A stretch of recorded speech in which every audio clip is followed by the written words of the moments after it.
Hello, this is Max and Alessandro, and we are going to make the world's greatest nachos. The ingredients and kitchen household items you'll need are a bowl for mixing your ground beef. You'll need a shredder to shred your cheese, and a tablespoon so you can label out how much taco seasoning you need.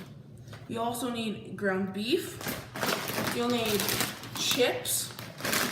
You'll need tomatoes. You'll need cheese. You'll need lettuce, 2 avocados that should be ripe. You need sour cream, salsa, and you also need a clove of garlic to make your guacamole. So here's Sandro, who will be mixing the ground beef. All right, so step 1, you'll need to take your ground beef and just plop it in your bowl. Look at that ground beef right there, everybody. Second, you'll need your seasoning. You'll need 2 tablespoons. Oh yeah. There's 1. There's 2 and a little bit more because that wasn't a full tablespoon. There. Now, you'll use your hands, make sure they're washed, and you'll just mix it up. Okay, so the next step, first thing we're going to do is turn on the oven, and we are going to set it to 7 right there. And so now we are going to go and dump in the ground beef. So that's the next step.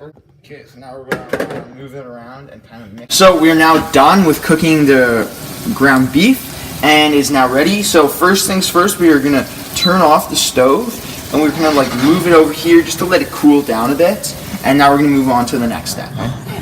For our next step, we are going to have to shred the cheese. So Sandra will be shredding the cheese. We just finished up shredding all the cheese. Now we're just going to put it away until we're ready to make the nachos. Mixing up our garlic with this cool thing. So after we get all the garlic in, we will take your avocado and you'll cut it up. There's one part of the avocado out, right? Okay. Part of making your guacamole is cutting out the tomato. Put our guacamole into the bowl now, which as you can see is much bigger because our last bowl was too small. Now, after we put in the tomatoes, we will take your half lime, which is just a secret touch to give flavor. Now, as part we'll add our salt, our pepper, sorry. And now then we'll also add a bit of salt. And now we'll move on to blending it in the blender. So for the third step of making the guacamole, you'll put your ingredients into the blender. Okay. You'll put your lid on. And you will just pulse it a little bit. So after that, your ingredients might not be mixed up a little. Now we'll just move out around the ingredients to get a good tasting guacamole. We'll just pulse it a couple more times.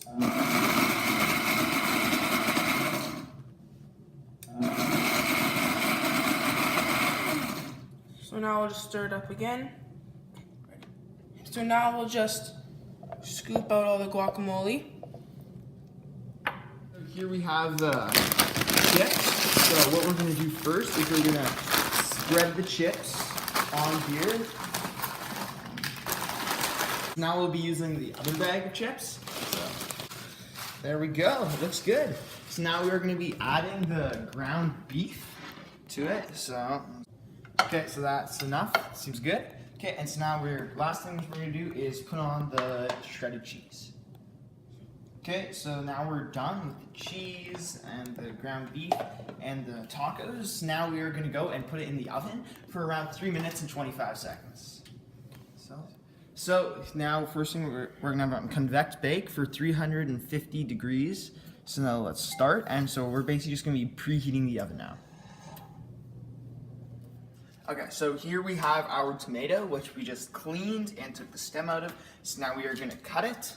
So we can put it Well, we're doing this while the oven is preheating, so we can put it onto our. So there we go. There our tomato. Okay.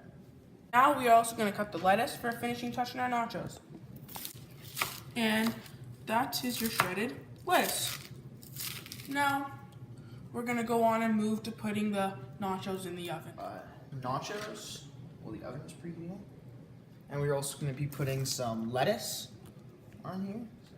So the oven is done preheating to 350. So we are now going to put the nachos inside for 3 minutes and 25 seconds. Let it kind of melt the cheese. And yeah, so oven timer.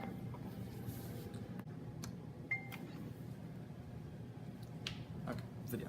The nachos are now done after their time in the oven, and just a few more stuff and then they'll be ready to eat. Now we're gonna add the finishing touches of dips to go with our nachos.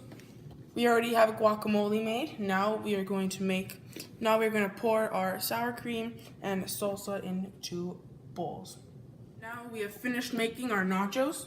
So here are our nachos. Then we have our sour cream, our guac, and our salsa. And so now it is ready to eat.